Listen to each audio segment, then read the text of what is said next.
Some nights tear your world apart and rebuild it in ways you never imagined. This was one of those nights when lightning revealed truths that daylight keeps hidden. The storm hammered Seabrook General Hospital like an angry fist, rattling windows and sending rain cascading down the glass in violent sheets.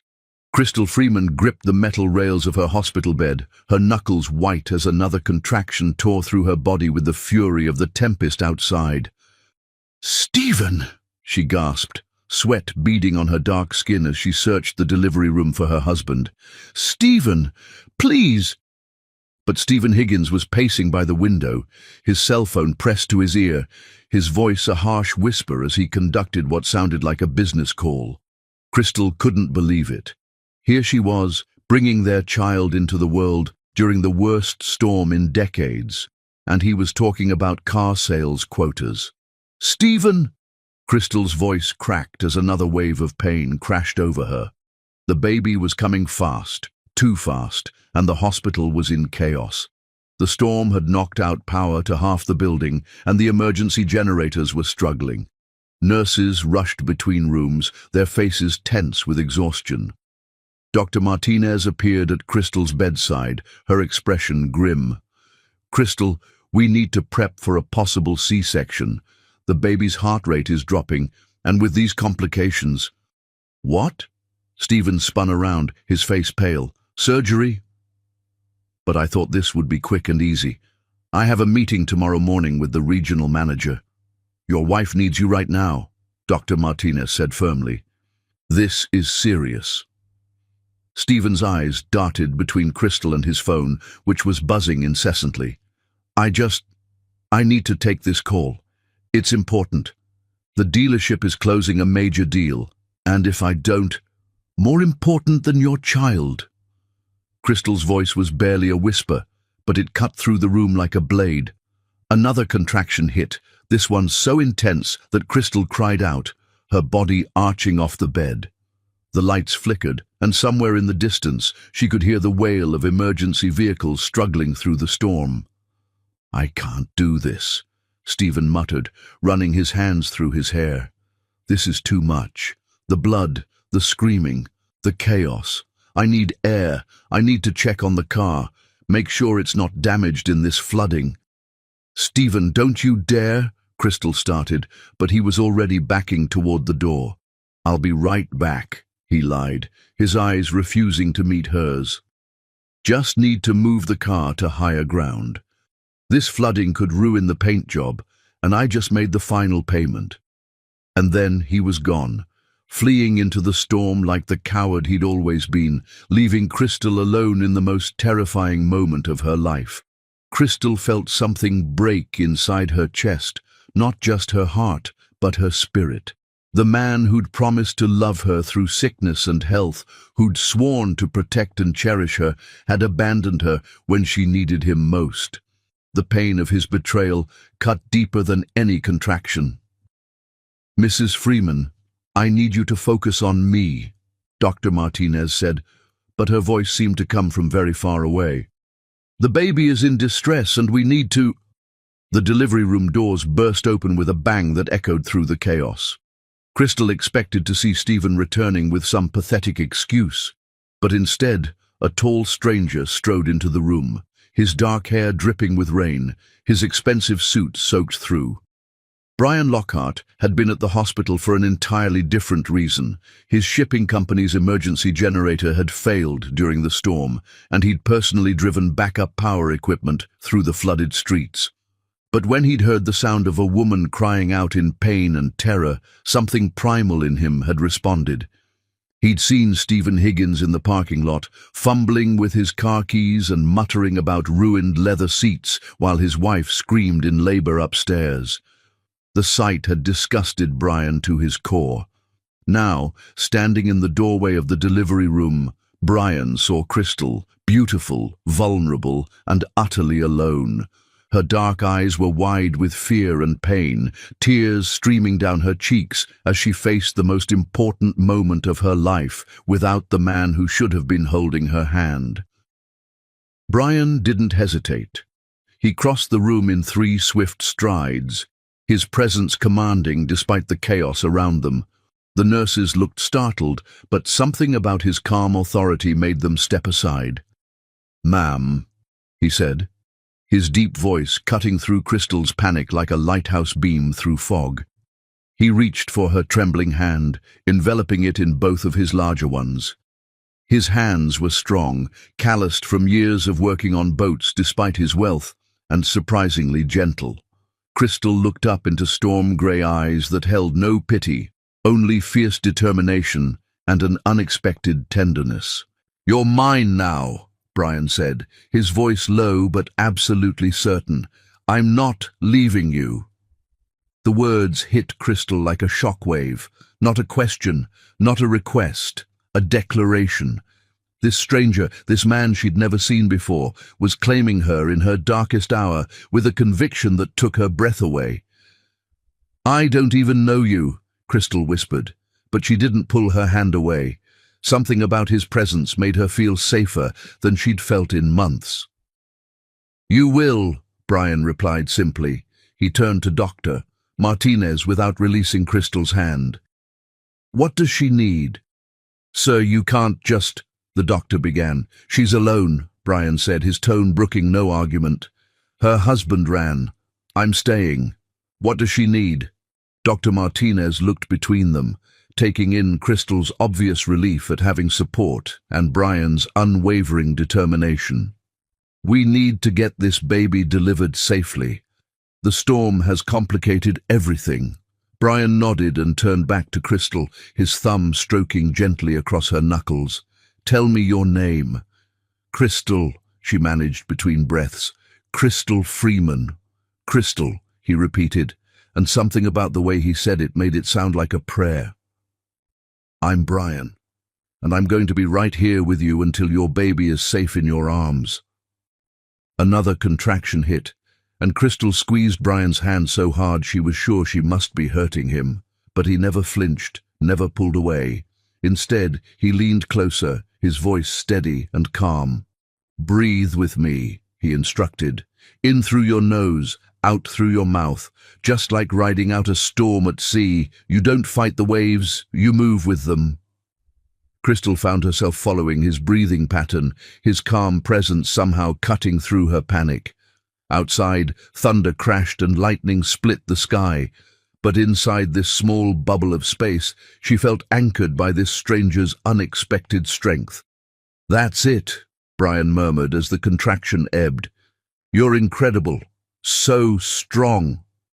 "Why are you doing this?" Crystal asked, searching his face for some sign of ulterior motive. In her experience, men like him, wealthy, powerful, devastatingly handsome, didn't rescue struggling women out of the goodness of their hearts. Brian was quiet for a moment, his grey eyes thoughtful. "Because everyone deserves to have someone fight for them when they can't fight for themselves," he said finally. "And because no woman should face bringing life into this world alone." Dr. Martinez appeared beside them again. "Crystal, we need to push. The baby's ready, and we can't wait any longer." Terror flooded Crystal's system again. She wasn't ready. How could she do this without Stephen? How could she trust this stranger who'd appeared out of nowhere like some kind of guardian angel? But then Brian's hands tightened around hers, his voice absolutely certain. "You've got this, Crystal. I believe in you completely." And somehow, impossibly, she believed him. The next hour passed in a blur of pain, determination, and Brian's unwavering presence. He never left her side, never showed disgust or discomfort at the raw reality of childbirth. When she needed to squeeze something, he offered his hands. When she needed encouragement, he provided it without hesitation. "She's crowning," Dr. Martinez announced. "One more push, Crystal." One more. Crystal gathered every ounce of strength she had left, Brian's voice in her ear urging her on, and pushed with everything in her. The room exploded with activity as her daughter slipped into the world, tiny and perfect and absolutely beautiful. "She's perfect," Brian breathed, and Crystal realized he was crying. This strong, commanding man was moved to tears by the sight of her child. As the medical team cleaned and examined the baby, Brian finally released Crystal's hands to smooth the damp hair away from her forehead. "You did it," he said softly. "You're the most amazing woman I've ever seen." Crystal stared up at him. This stranger who'd stayed when her husband had fled, who'd given her strength when she had none left. Outside, the storm was calming, but inside this room, everything had changed forever. Chapter 2. Safe Harbor. 3 days after a miracle, reality has a cruel way of crashing down like ice water on a dreamer's face, shattering every hope you dared to hold. Crystal Freeman stood in the doorway of her small apartment, baby Zara sleeping peacefully in her car seat, and stared at the note taped to her refrigerator. Stephen's handwriting was as careless as everything else about him, but the message was crystal clear. He'd cleaned out their joint account and disappeared. "Son of a bitch," she whispered, then immediately felt guilty for cursing in front of her newborn daughter. But what else could she call a man who'd abandoned his wife during labor and then robbed her while she recovered in the hospital? The apartment felt smaller and shabbier than ever. The second-hand furniture that had seemed cozy when Stephen was contributing to rent now looked pathetic in the harsh afternoon light. Bills were scattered across the kitchen table like fallen leaves, hospital costs, rent, utilities, all demanding money she didn't have. Crystal's hands shook as she opened the refrigerator, finding nothing but a carton of milk that was 3 days past expiration and some leftover Chinese takeout that smelled questionable. She had maybe $40 in her wallet, a maxed-out credit card, and a baby who would need formula soon since breastfeeding wasn't working as well as she'd hoped. "What am I going to do, baby girl?" she murmured to Zara, who stirred slightly but remained blissfully unaware that her world had just collapsed. The knock on her door made Crystal jump. Through the peephole, she saw her friend and colleague Indy Wells holding what looked like a casserole dish and wearing an expression of determined optimism. "I know you're in there, Crystal Freeman," Indy called through the door. "And I brought food, so you better let me in before I eat all this lasagna myself." Despite everything, Crystal found herself smiling as she opened the door. Indy Wells was a force of nature, a petite woman with silver-streaked auburn hair and the kind of no-nonsense attitude that made her one of the best pediatric nurses at Seabrook General. She was also the closest thing Crystal had to family in this town. "You look like hell," Indy announced, pushing past Crystal into the apartment. "When's the last time you ate something that wasn't from a vending machine?" "Nice to see you too," Crystal replied, but she was grateful for the familiar comfort of Indy's blunt affection. "I'm fine, really. Just tired." Indy set the casserole on the counter and turned to study Crystal with experienced eyes. "Honey, I've been a nurse for 23 years. I can spot exhaustion, malnutrition, and desperation from across a parking lot. Now, where's that worthless husband of yours?" Crystal's composure cracked. The whole story came pouring out. Stephen's abandonment, the empty bank account, the mounting bills. Indy listened without interruption, her expression growing darker with each revelation. "That spineless piece of garbage," Indy finally said when Crystal finished. "I should have known he'd pull something like this. Remember when you were having morning sickness and he complained about having to make his own coffee?" "I don't know what I'm going to do," Crystal admitted, sinking into one of her mismatched kitchen chairs. "I can't go back to work for at least 6 weeks, and even then, daycare costs almost as much as I make. The rent's due in 5 days, and I don't even have enough for baby formula." Indy was quiet for a moment, then her face lit up with sudden inspiration. "What about that man? The one who stayed with you during labor?" Crystal felt her cheeks warm at the memory. Brian Lockhart had been the bright spot in the worst night of her life, but she'd tried not to think about him too much. Men like him didn't involve themselves with women like her beyond a single moment of gallantry. What about him? Crystal asked carefully. Don't play dumb with me. The entire maternity ward is still talking about it. A millionaire shipping magnate personally delivered equipment during the storm, then stayed to help deliver a baby. That's not normal behavior, honey. That's a man who was moved by something special. He was just being kind, Crystal protested. He saw someone in trouble and helped. That's all. That's all. Indy raised an eyebrow. Crystal, I've worked in that hospital for over 2 decades. I've seen plenty of kind gestures. What I saw in that delivery room was something else entirely. That man looked at you like you hung the moon. Crystal shook her head. You're imagining things. He probably doesn't even remember my name.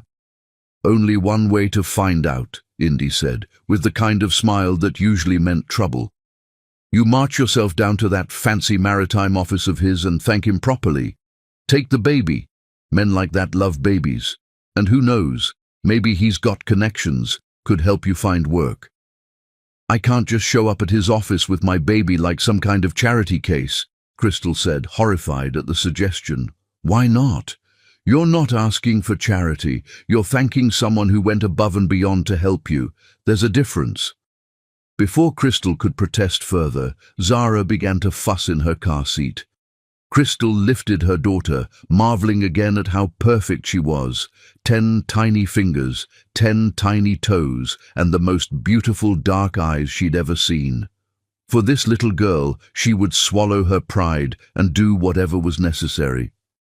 Maybe you're right, Crystal said slowly.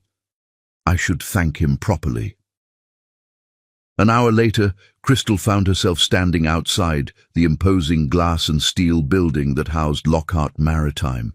The company occupied the top 3 floors of Seabrook's most expensive office building, with panoramic views of the harbor where million-dollar yachts bobbed alongside working fishing boats. Crystal felt acutely aware of her second-hand jeans and worn sweater as she entered the marble lobby. The receptionist, a perfectly groomed woman who probably spent more on her manicure than Crystal had for groceries, looked up with polite but cool interest. I'm here to see Mr. Lockhart, Crystal said, trying to project more confidence than she felt. My name is Crystal Freeman. Do you have an appointment? The receptionist asked, though her tone suggested she already knew the answer. No, but Mr. Lockhart is extremely busy. If you'd like to make an appointment, I can check his availability for next month. Crystal's heart sank. Of course it wouldn't be that simple. She was about to turn away when a familiar voice called her name. Crystal. She turned to see Brian Lockhart emerging from a private elevator, and her breath caught in her throat. In the hospital, she'd been too focused on survival to really process how devastatingly handsome he was.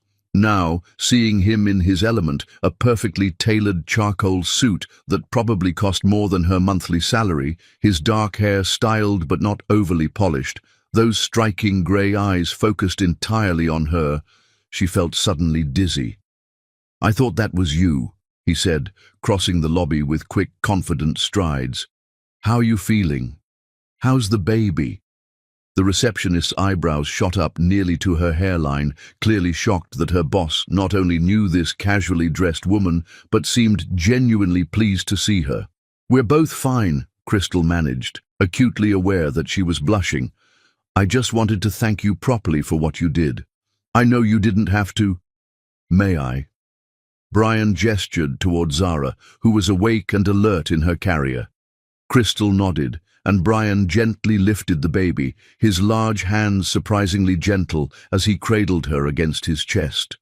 Zara studied his face with serious concentration, then apparently decided he passed inspection because she made a small, contented sound. She's beautiful, Brian said softly, and something in his voice made Crystal's chest tighten. Absolutely perfect. What's her name? Zara, Crystal replied. It means princess and blooming flower. It suits her. Brian looked up from the baby to meet Crystal's eyes. She looks like her mother. The compliment hit Crystal unexpectedly, making her feel warm and flustered. She wasn't used to men looking at her the way Brian was looking at her now, like she was something precious and worth protecting. "Thank you," she said quietly, "for everything. I don't know what I would have done if you hadn't—" "You would have been fine," Brian interrupted gently. "You're stronger than you know, but I'm glad I could be there." They stood there for a moment, an odd little family tableau in the middle of the busy lobby. Crystal could feel curious eyes on them, but Brian seemed oblivious to the attention. He was completely focused on her and Zara, as if nothing else in the world mattered. "Listen," Brian said suddenly, as if coming to a decision. "I know this might sound presumptuous, but I could use some help. My personal assistant just quit to get married, and I'm drowning in administrative work. You mentioned in the hospital that you had business training before you went into nursing. Would you consider working for me?" Crystal's eyes widened. What? The job would involve managing my schedule, handling correspondence, organizing my personal affairs. It's legitimate work, well paid, and flexible enough that you could bring Zara with you when needed. Brian's voice was matter-of-fact, but his eyes were intense. "I also have a small cottage on my estate that's currently empty. You could live there as part of the compensation package." Crystal stared at him, wondering if she was hallucinating. "You're offering me a job and a place to live? But you barely know me." "I know enough," Brian said simply. "I know you're intelligent, organized and resourceful. I know you're a devoted mother who would do anything to protect her child. And I know you're too proud to accept charity, which is why I'm offering you employment, not a handout." "I don't understand why you're doing this," Crystal said, her voice barely above a whisper. Brian was quiet for a long moment, his eyes never leaving hers. "Because 3 days ago, I watched you bring life into the world with more courage and grace than I've ever seen. Because you deserve better than whatever situation drove you to my office today, and because—" He paused, seeming to choose his words carefully. "Because I haven't been able to stop thinking about you since that night." The admission hung between them like a bridge neither was quite ready to cross. Crystal felt her heart hammering against her ribs as she processed his words. This couldn't be real. Things like this didn't happen to women like her. "This isn't charity," Brian continued, his voice gentle but firm. "This is me offering a job to someone I believe can do it well. The cottage comes with the position. You'd be doing me a favor by accepting." Crystal looked down at Zara, who was still contentedly nestled in Brian's arms. Her daughter deserved security, safety, a future. Her pride was a luxury she couldn't afford. "Just until I get back on my feet," she said quietly. Brian smiled, and the warmth of it made Crystal's knees weak. "Just until you're ready for whatever comes next." Chapter 3. Learning to Trust. 6 weeks can transform everything, especially when you discover that fairy tales might actually exist in the most unexpected corners of your shattered world. Crystal Freeman stood at the cottage window, watching morning mist rise from the harbour like ghostly fingers reaching toward the sky. The view still took her breath away after a month here. Sailboats dancing on crystalline water, seabirds wheeling overhead, and the distant lighthouse Brian said his great-grandfather built in 1892. The cottage was like something from a storybook: whitewashed walls, exposed beams, a working fireplace, and windows flooding rooms with golden light.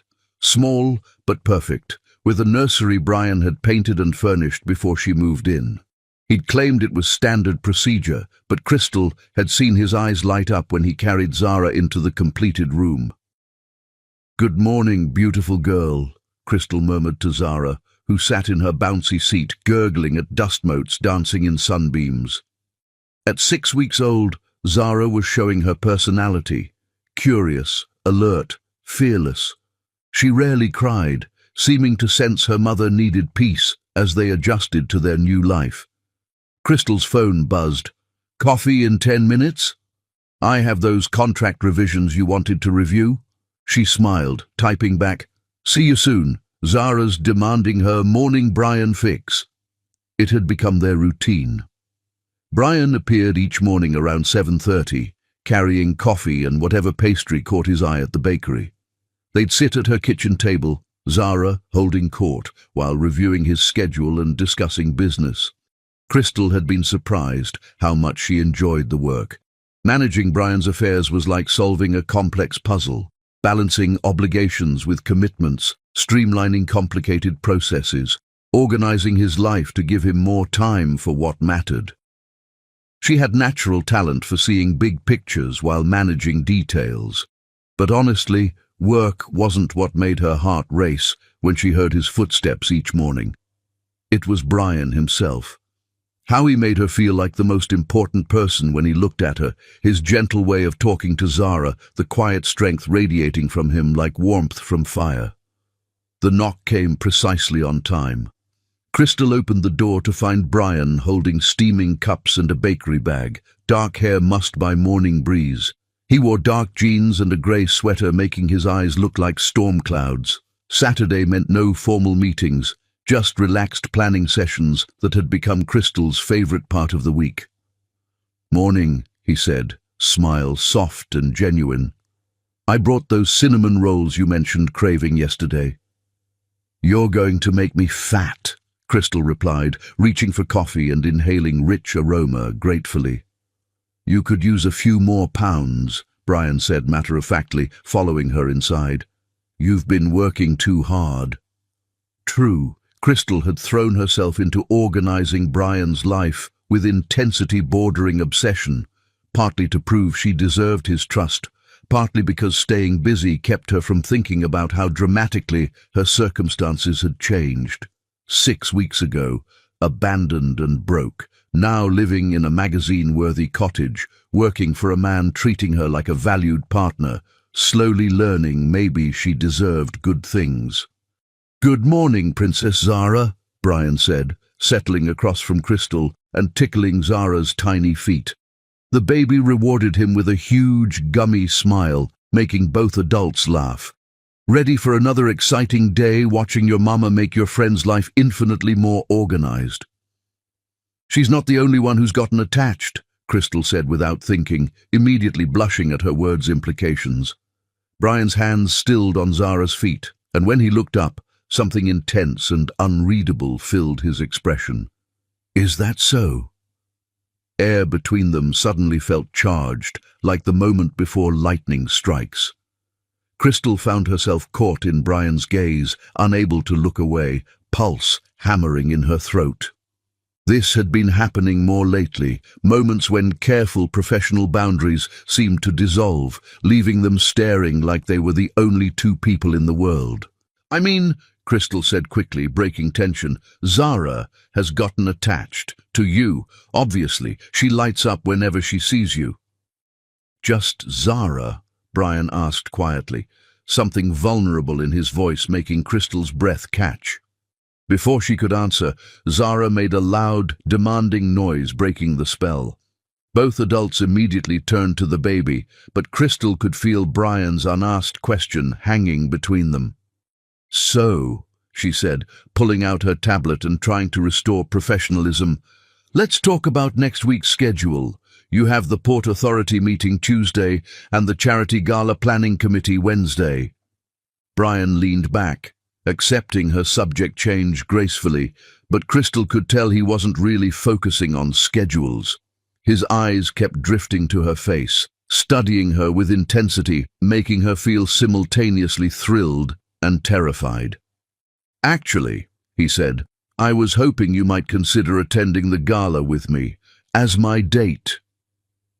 Crystal's tablet slipped from nerveless fingers, clattering onto the table. "Your date?" "The Seabrook Children's Hospital benefit, next Saturday.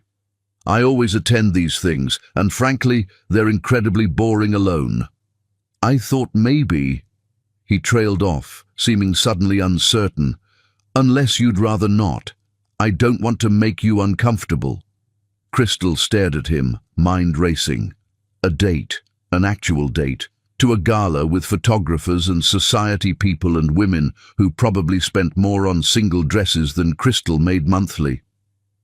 "I don't have anything to wear to something like that," she said weakly.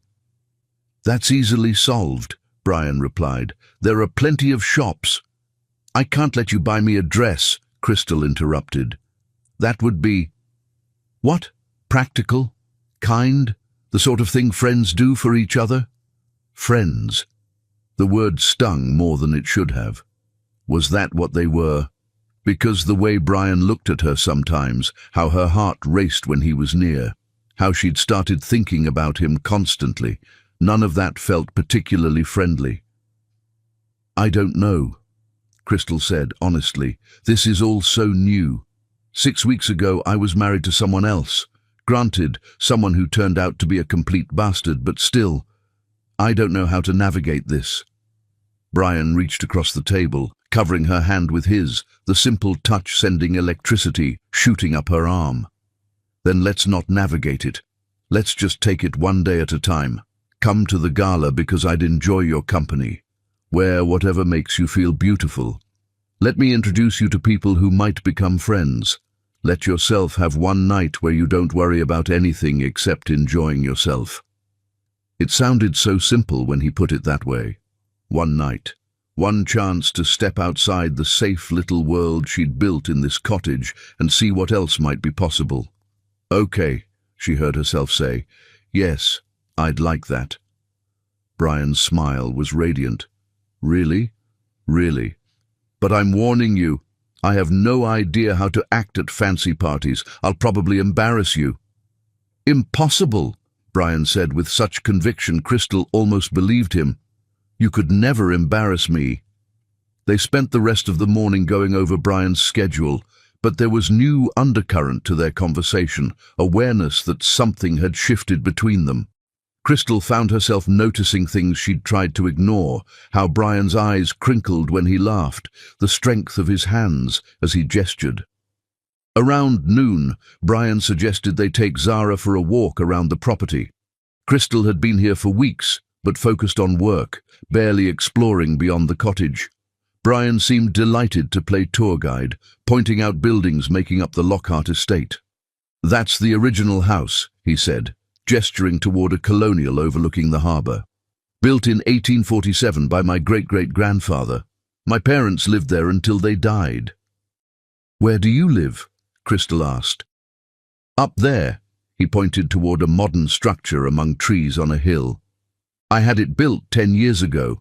Wanted something that felt like home, not a museum."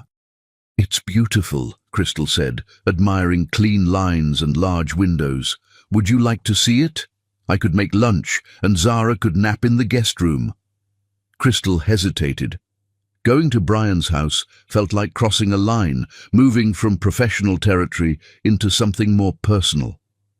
But looking at his hopeful face, she nodded. "I'd like that." Brian's house was luxurious. High ceilings, hardwood floors, windows offering stunning water views, but also warm, filled with comfortable furniture and family photographs. "This is where the magic happens," Brian said, leading her into a spacious kitchen. "I'm not much of a cook, but I make a mean grilled cheese." As Brian moved around the kitchen, Crystal studied photographs covering one wall.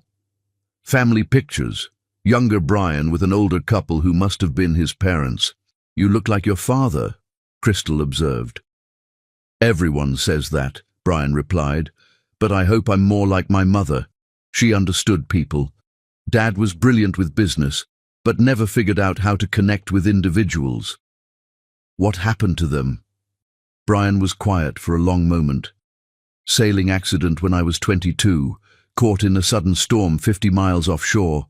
The boat was found, but they never were." "I'm so sorry," Crystal said, heart aching for pain in his voice. "The hardest part was we'd had an argument before they left. Something stupid about me wanting to take a year off to travel instead of going straight into the family business. The last words I said to my father were pretty harsh." Crystal crossed to where Brian stood, placing her hand gently on his arm. "They knew you loved them." Did they? Brian turned to look at her, vulnerability in his eyes. Because I'm not sure I ever told them. I was so focused on proving I was my own man that I never just said the words. You were 22, Crystal said softly. 22-year-olds are supposed to fight with their parents. It's how you figure out who you are. They understood that. Brian covered her hand with his, and they stood there connected by grief and understanding, and something deeper that neither was quite ready to name, D from somewhere. She was continually amazed by how prepared he always seemed for her daughter's needs. As Brian moved around the kitchen, Crystal found herself studying photographs covering one wall. Most were boats and harbours, but family pictures too. Younger Brian with an older couple who must have been his parents, various group shots from company events or social gatherings. You look like your father, Crystal observed, pointing to a formal portrait of a distinguished man in naval uniform. Everyone says that, Brian replied, pausing in sandwich preparation. But I hope I'm more like my mother. She was the one who actually understood people. Dad was brilliant with business, but never quite figured out how to connect with individuals. What happened to them? Crystal asked gently. Brian was quiet for a long moment, focusing intently on buttering bread. Sailing accident when I was 22. They were caught in a sudden storm about 50 miles offshore. The boat was found, but they never were. I'm so sorry, Crystal said, her heart aching for pain she could hear in his voice. It was a long time ago, Brian said, but his hands had stilled. The hardest part was that we'd had an argument before they left. Something stupid about me wanting to take a year off to travel instead of going straight into the family business. The last words I said to my father were pretty harsh. Crystal stood and crossed to where Brian was standing, placing her hand gently on his arm. They knew you loved them. Did they? Brian turned to look at her, and Crystal was startled by vulnerability in his eyes. Because I'm not sure I ever told them. I was so focused on proving I was my own man, on establishing independence, that I never just said the words. You were 22, Crystal said softly. 22-year-olds are supposed to fight with their parents. It's how you figure out who you are. They understood that. Brian covered her hand with his, and they stood there in his kitchen, connected by grief and understanding, and something deeper that neither was quite ready to name.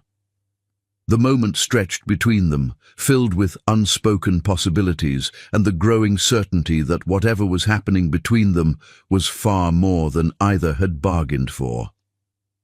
Chapter 4. Storms Approaching. Sometimes the most dangerous storms are the ones that come from the people you thought you'd left behind forever, carrying destruction disguised as salvation. Crystal was humming softly as she organized Brian's home office. Zara content in her bouncy seat nearby, when the knock on the cottage door shattered the peaceful morning like glass. It wasn't Brian's familiar respectful tap or Indy's cheerful rat-a-tat. This was aggressive, demanding, and somehow familiar in a way that made Crystal's blood run cold. Through the peephole, she saw a face she'd hoped never to see again. Stephen Higgins stood on her porch, hair disheveled, clothes wrinkled, expression a mixture of desperation and entitlement. She remembered all too well. "Crystal," he called through the door. "I know you're in there. We need to talk."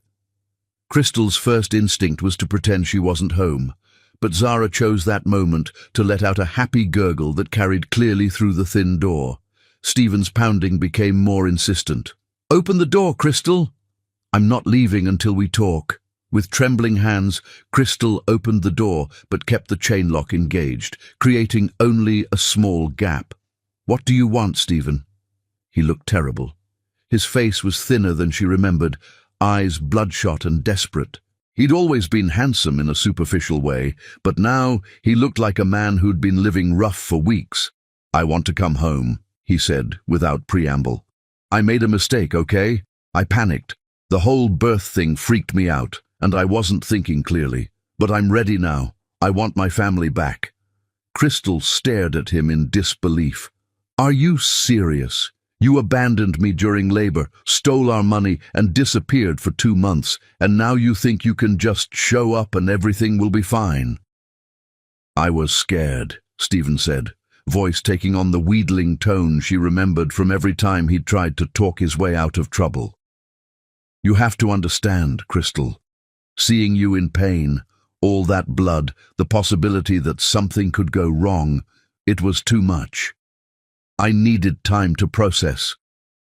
You needed time to process, Crystal repeated flatly, while I was alone, broke, and caring for a newborn. But you weren't alone, were you? Stephen's expression turned ugly. I heard about your sugar daddy. The whole town's talking about how Crystal Freeman landed herself a millionaire. How long after I left did you start spreading your legs for Brian Lockhart? Crystal's temper flared white-hot. Get off my property. Now! This isn't your property, Stephen sneered. This is his property. You're just the live-in whore, aren't you? Playing house until he gets bored and kicks you out. That's enough. Crystal started to close the door, but Stephen shoved his shoulder against it, the chain lock straining under pressure. You think he's going to marry you? Stephen laughed, the sound bitter and cruel. Men like that don't marry women like you, Crystal. They use them and throw them away. At least I offered you a ring. A ring and a lifetime of disappointment, Crystal shot back. I'd rather be alone than with someone who runs away the moment things get difficult. I'm here now, Stephen said, voice becoming desperate again. I'm ready to be a father. I want to see my daughter. Your daughter? Crystal's voice rose. You mean the daughter you abandoned? The daughter whose birth certificate doesn't have your name on it because you weren't there to sign it? Stephen's face darkened. She's my blood, Crystal, my legal right. And I think any judge would be very interested to hear about your current living arrangements. A single mother shacking up with a man she barely knows, living in sin, exposing her innocent child to God knows what kind of immoral behavior. Crystal felt ice form in her veins. You wouldn't. Try me, Stephen said coldly. I've already talked to a lawyer. My mother's paying for it. She's very concerned about her granddaughter being raised in such an unsuitable environment. Before Crystal could respond, the sound of a car engine made them both turn. Brian's black Mercedes was coming up the drive, moving faster than usual. Crystal had never been so relieved to see anyone in her life. Brian parked and got out with controlled grace, but Crystal could see tension in his shoulders, the set of his jaw. He'd clearly recognized Stephen's car in the driveway. Is there a problem here? Brian asked, voice deceptively calm as he approached the cottage. No problem, Stephen said, but he stepped back from the door. Just a husband trying to reconcile with his wife. Ex-husband, Crystal corrected sharply. The divorce papers were filed last week. Brian moved to stand beside the door, close enough that Crystal could feel his solid presence through the gap. His proximity made her feel immediately safer, stronger. I think it's time for you to leave, Brian said quietly, but there was steel underneath the politeness. Stephen looked between them, expression turning vicious. This is perfect. The whole happy family together. Tell me, Lockhart, does she scream your name the way she used to scream mine? Brian went very still, and Crystal saw his hands clench into fists at his sides. For a moment, she thought he might actually hit Stephen, and part of her wished he would. You have 10 seconds to get in your car and drive away, Brian said, voice deadly quiet. Or I'll call the police and have you arrested for trespassing and harassment. You can't keep me from my daughter forever, Stephen said, but he was already backing toward his car. I have rights, legal rights, and my mother has connections. Judges, lawyers, people who matter in this town, people who don't appreciate outsiders coming in and disrupting good families. Your family was disrupted the moment you walked away from it, Brian replied.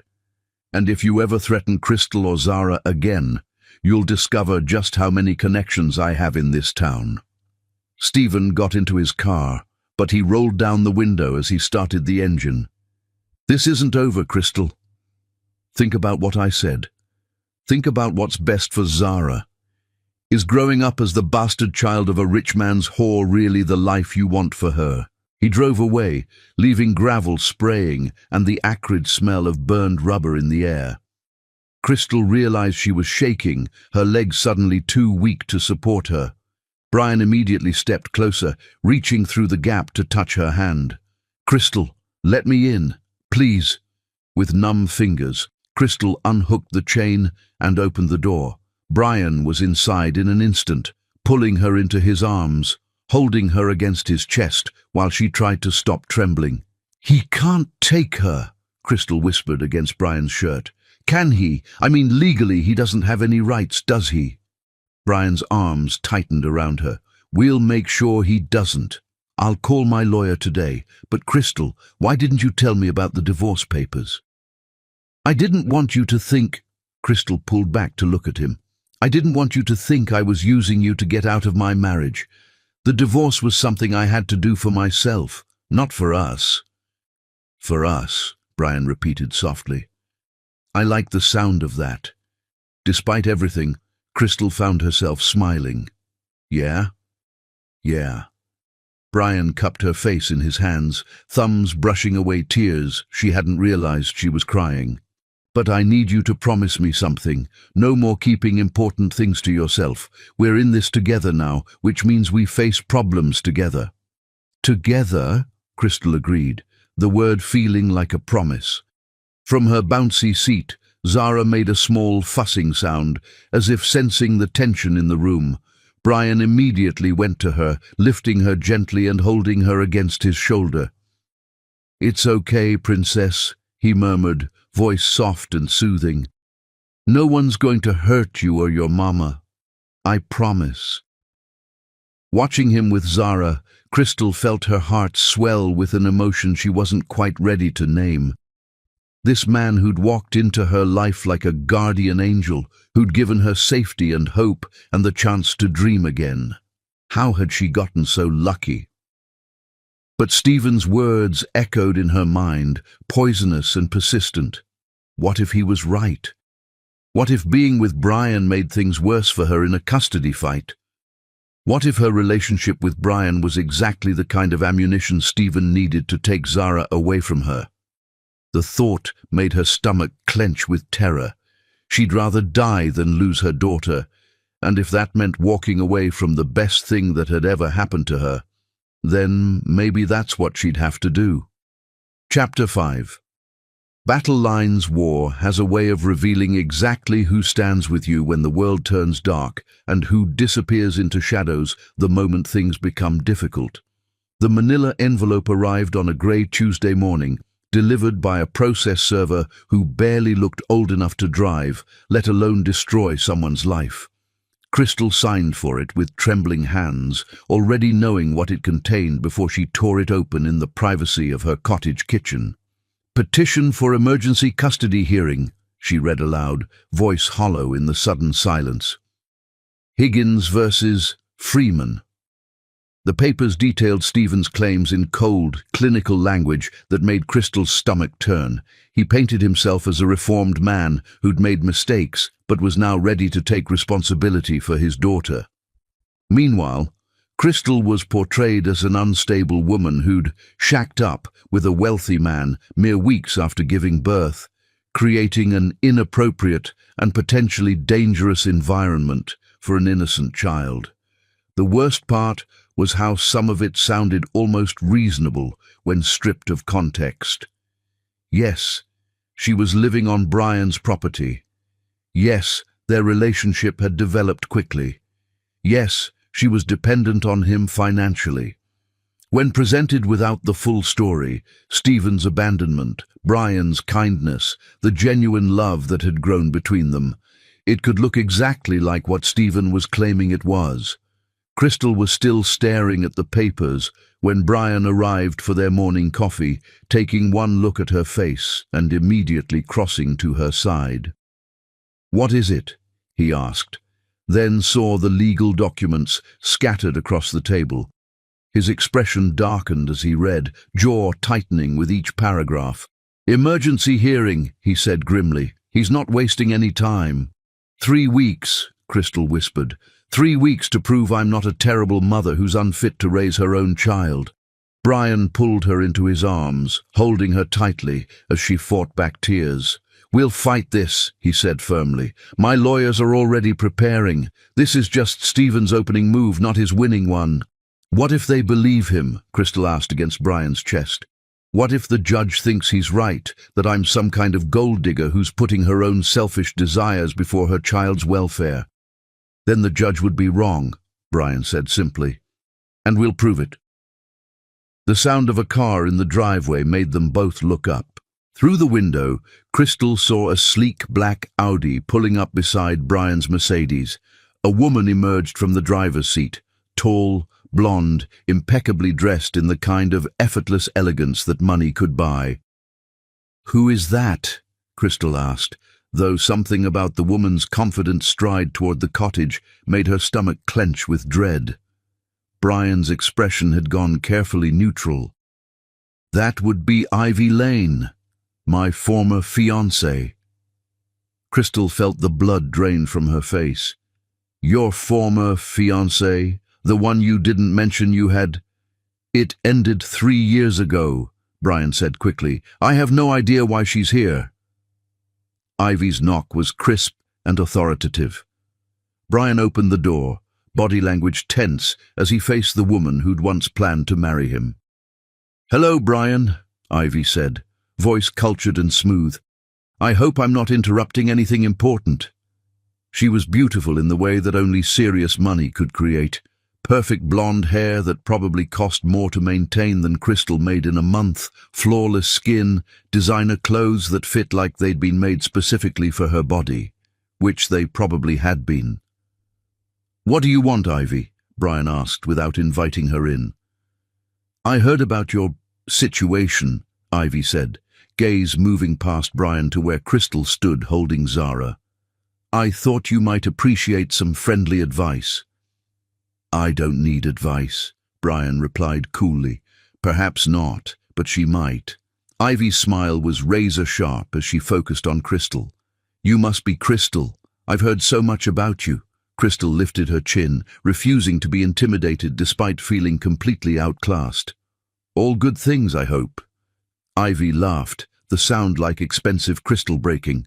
"Oh, my dear, I'm sure you're lovely. But love and suitability aren't always the same thing, are they?"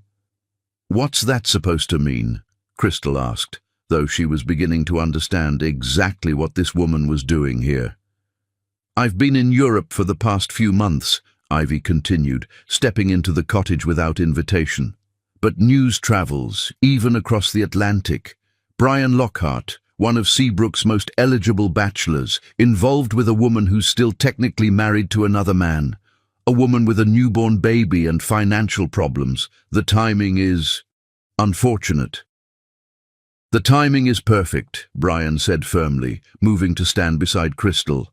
"And my personal life is none of your concern." "Of course it is," Ivy replied, examining the cottage's modest interior with barely concealed disdain. "Your reputation affects the entire social fabric of this community, and right now people are talking." "Let them talk," Crystal said, finding her voice despite the fear clawing at her chest. "Oh, I'm sure you'd like that," Ivy said, with false sweetness. "But Brian's reputation is built on more than just money, dear. It's built on respectability, on making appropriate choices, on understanding the social dynamics that keep communities like this functioning." She turned back to Brian, expression becoming more serious.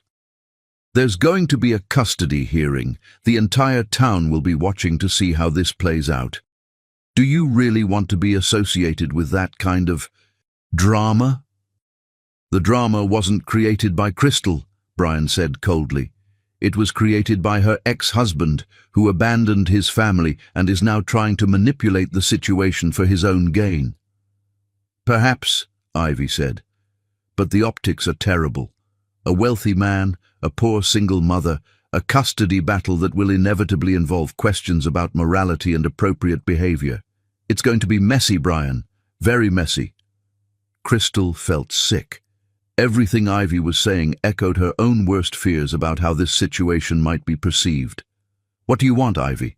Brian asked again, patience clearly wearing thin. "I want to help," Ivy said smoothly. "Both of you. Crystal, you clearly care about Brian, and you certainly don't want to see his reputation damaged because of your circumstances. The solution is simple. Step back. Let Brian provide for you and your daughter financially if he insists, but don't drag him into a public custody battle that could damage everything he's worked to build." "You want me to leave him," Crystal said flatly. "I want you to do what's best for everyone involved," Ivy corrected, "including your daughter. Do you really want her growing up with the shadow of this scandal hanging over her? With people always whispering about how her mother trapped a wealthy man?" "That's enough," Brian said sharply. "Crystal isn't trapping anyone, and she's not going anywhere." Ivy sighed as if dealing with particularly stubborn children. "Brian, be reasonable. You've known this woman for what, 2 months?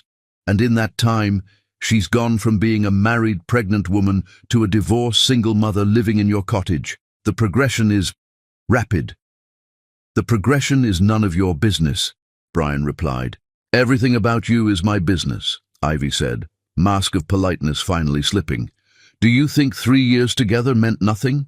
Do you think I'm going to stand by and watch you destroy yourself over some infatuation with a woman who needs rescuing?" "I don't need rescuing," Crystal said quietly, but her voice carried steel. "And I'm not an infatuation." Ivy turned to her with genuine curiosity. "Aren't you? Tell me, Crystal, what exactly do you bring to this relationship besides problems? Besides the need for financial support and legal protection?" The question hit Crystal like a physical blow, not because it was cruel, but because it voiced the doubts that had been whispering in the back of her mind since Stephen's visit. "I bring love," Crystal said simply. "I bring honesty and loyalty and the kind of devotion that doesn't disappear the moment things get difficult." "How refreshing," Ivy said dryly. "And what happens when the novelty wears off?" "When Brian realizes that love doesn't compensate for social incompatibility. When the custody battle gets ugly and expensive and embarrassing.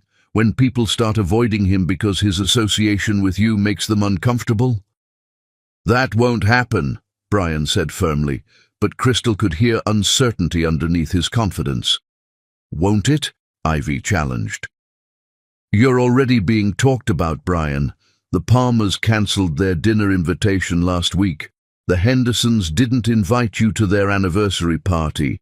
People are watching this situation, waiting to see how it plays out." Crystal felt the walls closing in around her. She'd known this was too good to be true, had known that fairy tales didn't happen to women like her. But she'd allowed herself to hope anyway, and now that hope was being systematically dismantled by a woman who clearly knew exactly which buttons to push. "I should go," Crystal said quietly, voice barely audible. "What?" Brian turned to her in shock. "Crystal, no, don't let her get to you." "She's right," Crystal said, tears burning her eyes. "About all of it. The timing, the optics, the way this must look to everyone else. I'm going to damage your reputation, your business, your entire life." "You're not damaging anything," Brian said desperately. "Ivy doesn't speak for this community, and she certainly doesn't speak for me." But Crystal could see it in his eyes, the first seeds of doubt that Ivy had planted, and she knew that once those seeds took root, they would grow until they choked out everything beautiful between them. The battle lines had been drawn, and Crystal was beginning to realize she might be fighting a war she couldn't win. Chapter 6. Into the Storm. Sometimes, the only way to discover what you're truly fighting for is to risk losing everything, including your own life. 3 weeks had passed since Ivy's visit, and Crystal felt like she was suffocating. She'd moved back to her cottage and stopped working for Brian, though she remained on his property for Zara's sake. She was avoiding him completely, and Brian was devastated but respecting her choice. The distance between them felt like an ocean neither knew how to cross. The weather matched Crystal's mood, grey, oppressive, with storm clouds gathering on the horizon like an omen. The local news had been warning about a massive storm system approaching Seabrook, possibly the worst in decades. Most residents were battening down the hatches, stocking up on supplies and preparing to ride it out. But as Crystal stood at her cottage window, watching the first drops of rain begin to fall, her mind wasn't on the weather. It was on the custody hearing scheduled for tomorrow morning. Stephen's lawyer had been relentless, painting her as an unfit mother living an immoral lifestyle. Meanwhile, Brian's legal team had worked tirelessly to defend her, but Crystal could see the strain it was putting on him. Ivy's words echoed in her mind constantly. When people start avoiding him because his association with you makes them uncomfortable. And it was true. Crystal had noticed the way some of Brian's business associates had grown distant, the invitations that had stopped coming, the whispered conversations that ceased when she entered a room. She was destroying the man she loved, and she didn't know how to stop it. Her phone buzzed with a text from Indy. "Storm's getting bad. You and Zara should come stay with me tonight." Crystal looked down at Zara, who was sleeping peacefully in her crib, oblivious to the chaos surrounding her young life. Maybe Indy was right. Maybe it would be safer to leave the cottage, to put some distance between herself and Brian before she caused him any more damage. But before she could respond, another text appeared, this one from Nova, Brian's estate manager. "Crystal, I'm worried about Brian. He took his sailboat out an hour ago despite the storm warnings. He's not answering his radio." Crystal's blood turned to ice. She ran to the window facing the harbour and could barely make out a small shape on the churning water through the sheets of rain. Brian's sailboat was out there, getting battered by waves that seemed to grow larger by the minute. "No, no, no," Crystal whispered, grabbing her phone and dialing Brian's number. It went straight to voicemail. She tried again and again, panic rising in her throat like bile. This was her fault. Brian was out there in that storm because of her, because she'd pushed him away, because she'd let Ivy's poisonous words convince her that loving him was selfish. And now he might die because she'd been too much of a coward to fight for what they had. Crystal didn't hesitate. She bundled Zara into her car seat, grabbed her keys, and ran through the driving rain to her car. She had to get to the marina, had to do something to help bring Brian home. The harbour was chaos. Coast Guard boats were preparing to launch rescue operations, and Crystal could see Nova coordinating with the maritime authorities. The older woman's face was pale with worry as she spotted Crystal running toward them with Zara. "Any word?" Crystal shouted over the howling wind. "He's not responding to radio calls," Nova shouted back. "The Coast Guard is going out to look for him, but in this weather—" She didn't need to finish the sentence. They all knew how dangerous the conditions were. Crystal stared out at the harbour, trying to spot Brian's boat through the storm, her heart hammering against her ribs. "This is my fault," she said, the words torn away by the wind. "What?" Nova leaned closer to hear her. "This is my fault," Crystal repeated louder. "He's out there because of me, because I've been avoiding him, because I let that bitch Ivy convince me that I was bad for him." Nova's expression softened, despite the chaos around them. "Honey, Brian makes his own choices. He's been sailing these waters since he was a boy. He knows what he's doing." But Crystal could see the worry in the older woman's eyes, could hear the doubt in her voice. The storm was getting worse by the minute, and even experienced sailors could be overwhelmed by nature's fury. A Coast Guard officer approached them, his face grim. "We've spotted a sailboat about 3 miles out, but we can't tell if it's his. The visibility is too poor. We're launching a rescue boat now." Crystal watched the Coast Guard vessel disappear into the storm, feeling helpless and terrified. She should be out there with them. She should be doing something other than standing on the dock while the man she loved fought for his life. I need to radio him, she said suddenly, turning to Nova. Can I use the maritime radio in Brian's office? Nova nodded, leading Crystal and Zara quickly to the harbour master's building, where Brian kept a small office. The radio crackled with static and emergency communications, but Crystal managed to find the right frequency. Brian, this is Crystal, she said into the microphone, her voice shaking. Please respond. Please come home. Static. She tried again. Brian, I know you can hear me. I know you're angry and hurt, and I know this is my fault. But please, please don't do this. Zara needs you. I need you. More static, but then, faintly, a voice broke through the interference. Crystal? Brian's voice was barely audible over the storm noise, but it was him. Brian, oh thank God. Are you okay? Where are you? About 2 miles southeast of the harbour, he replied, his voice strained. Boats taking on water. Engines out. I'm trying to get back on sail power alone, but the wind... The radio cut out, leaving only static. Crystal felt her world tilt on its axis. He was in real danger out there, and it was because of her, because she'd pushed him away instead of fighting for their love. Brian, she called into the radio. Brian, can you hear me? Nothing but static for several long minutes, and then his voice came through again, weaker this time. Crystal, I need you to know something, in case I don't make it back. Don't you dare, Crystal said fiercely. Don't you dare talk like that. You're coming home. You're coming home to us. I love you. Brian's voice crackled through the static. I love you and Zara more than my own life. I went out here because I couldn't stand the thought of losing you, of watching you slip away because of what other people think. Crystal was crying now, tears streaming down her face as she gripped the radio microphone. I love you too. I've been an idiot. I let Ivy get into my head, let her convince me that I wasn't good enough for you, but I don't care what anyone thinks anymore. I just want you to come home. The Coast Guard is coming for you, she continued. Just hold on. Please, just hold on. Crystal, Brian's voice was getting fainter. If something happens to me, I want you to know that these past few months with you and Zara have been the best of my life. You didn't ruin anything. You saved me. You saved me first, Crystal whispered, but she wasn't sure if he could hear her anymore. The radio went dead. Crystal stared at it for a moment, then handed Zara to Nova and ran back outside into the storm. She could see lights in the distance, the Coast Guard vessel searching the churning waters. Other boats had joined the search despite the dangerous conditions. The entire maritime community was looking for Brian.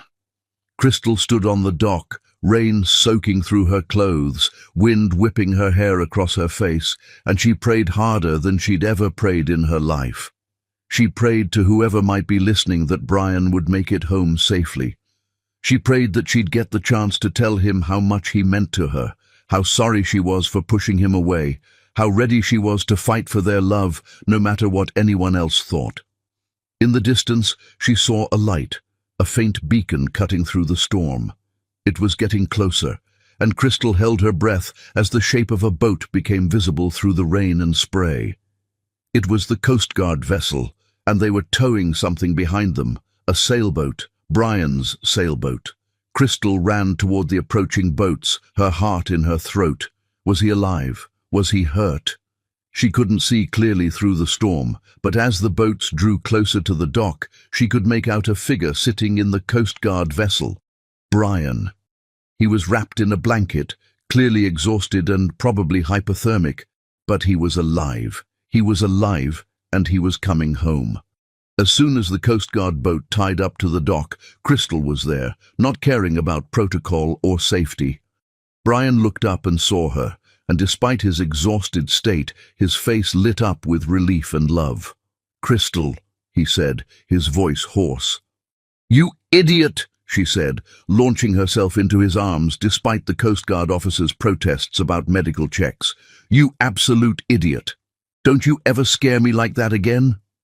Brian held her tight, and Crystal could feel him shaking, from cold, from exhaustion, from emotion. "I'm sorry," he whispered against her hair. "I'm so sorry. I just couldn't stand the thought of losing you." "You're not going to lose me," Crystal said fiercely. "I don't care what Ivy thinks, or what the town thinks, or what anyone thinks. I'm not going anywhere. We're going to fight this custody battle together, and we're going to win, and we're going to build the life we want, regardless of what anyone else says." Brian pulled back to look at her, his grey eyes intense despite his exhaustion. "Are you sure?" "Because it's going to be hard. Stephen and his lawyers aren't going to give up easily." "I'm sure," Crystal said without hesitation. "I love you, Brian Lockhart, and I'm done being afraid of that." As the paramedics checked Brian over and Nova fussed over Zara, Crystal stood on the dock watching the storm begin to calm. The worst of it had passed, leaving the air clean and fresh with possibility. Tomorrow they would face the custody hearing. Tomorrow they would stand together in front of a judge and fight for their right to be a family. And whatever happened, they would face it together, because some things were worth fighting for, and their love was definitely one of them. Chapter 7. Truth in the Tempest. Sometimes it takes almost losing everything to realize that the truth was right there all along, waiting for you to be brave enough to claim it. The hospital room was quiet, except for the steady beeping of monitors and the soft sound of rain against the windows. Brian lay in the narrow bed, looking pale but alert, his storm-grey eyes never leaving Crystal's face as she sat beside him holding Zara. The baby was sleeping peacefully, oblivious to the drama that had unfolded just hours before. "The doctor says you're lucky," Crystal said softly, reaching out to brush a strand of dark hair from Brian's forehead. "Mild hypothermia, some bruising but nothing serious. You could have died out there." "But I didn't," Brian replied, catching her hand and holding it against his cheek. "I came home. To you." The simple words made Crystal's heart clench with emotion. After weeks of pushing him away, of convincing herself that she was bad for him, hearing him say that she was home felt like a miracle. "Brian, I need to tell you something," she began, but he shook his head. "Let me go first," he said, struggling to sit up straighter in the hospital bed. "I've had a lot of time to think out there on the water, and there are things I need to say." Crystal nodded, settling back in her chair with Zara still sleeping in her arms. "When I took the boat out today, I wasn't trying to hurt myself," Brian said, his voice earnest.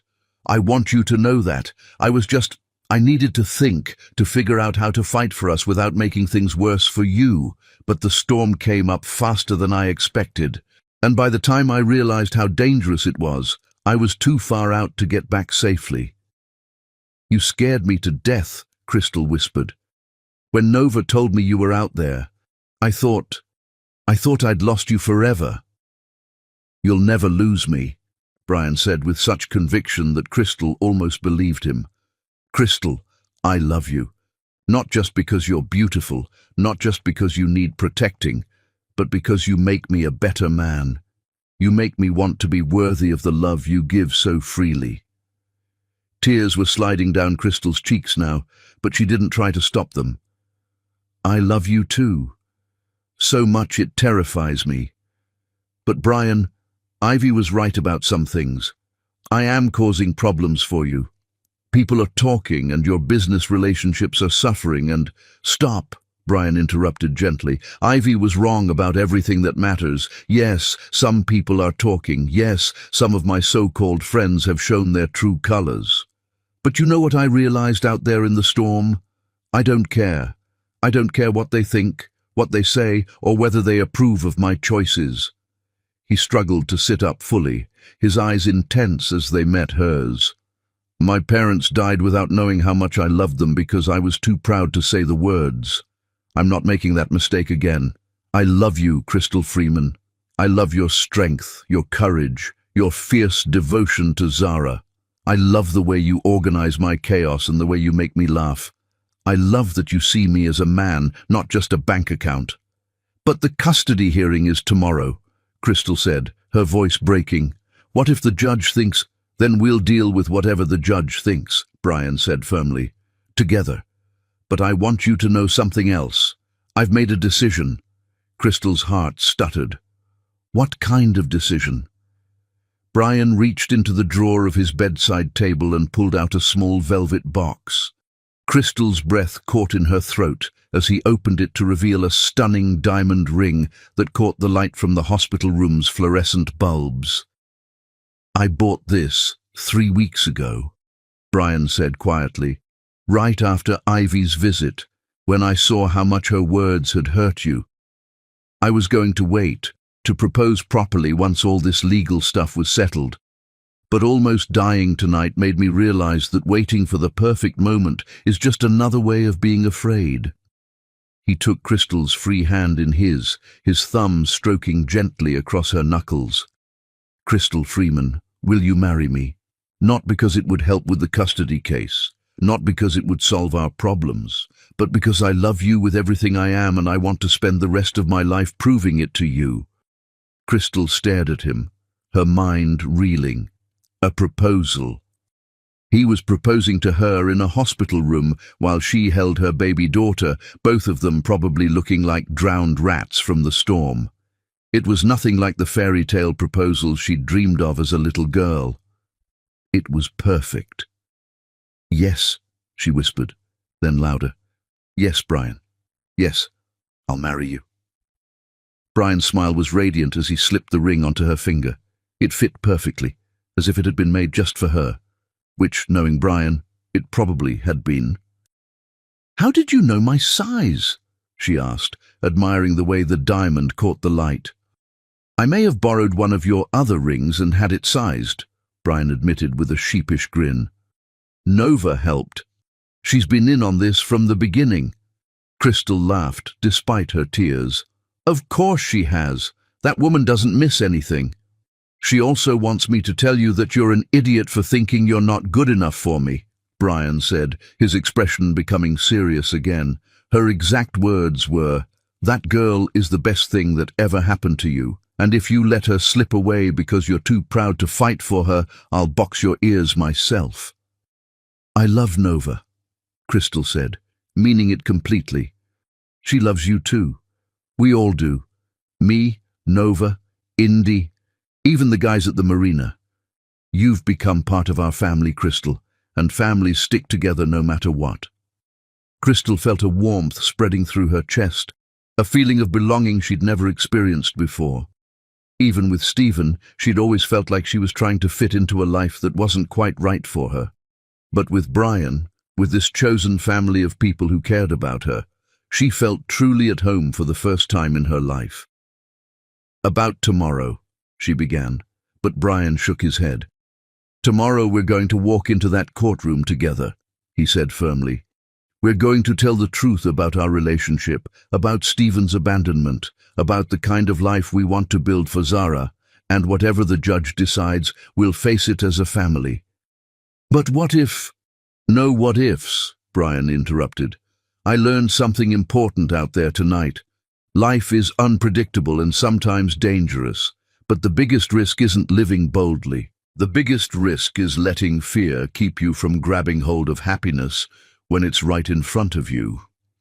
He reached out to stroke Zara's soft cheek with one finger. The baby stirred slightly, but didn't wake, her tiny hand closing around Brian's finger in her sleep. Look at her, Brian said softly. She's not afraid. She doesn't know that some people think her mother isn't good enough, or that her father abandoned her, or that the world can be cruel and unfair. All she knows is that she's loved and safe and cared for. That's what we're going to give her, a life where love matters more than what other people think.